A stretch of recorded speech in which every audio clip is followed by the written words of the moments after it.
How to fix collision in Unreal Engine 5. In this project, we have the same objects, but they didn't have the same collision.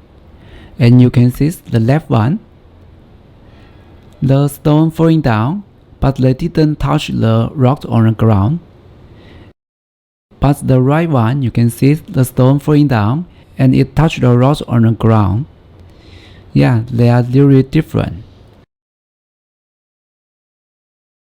So, I select the player collision. You can see their collision is really different. And now I coming back. Next, I will select this rock and Ctrl E. We open here.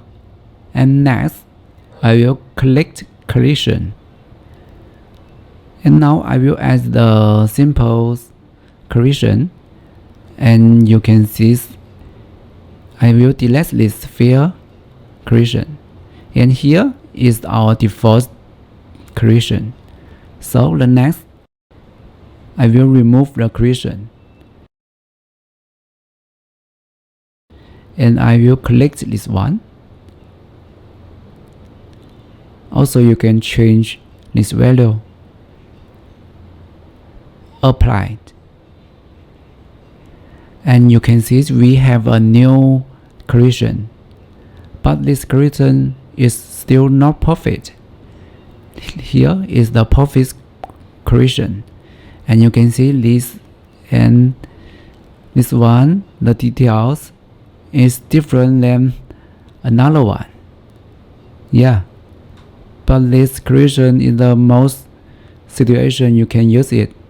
So I remove this collision, and next I scroll it down and find this one, and then let's use complex collision as simple. Save it. And now I simulate again. And yeah, you can see the stone is falling down and touch the rocks on the ground and scroll away. I hope my video is useful to you. If you like my content, please subscribe and click the like button. Thank you and see you next time.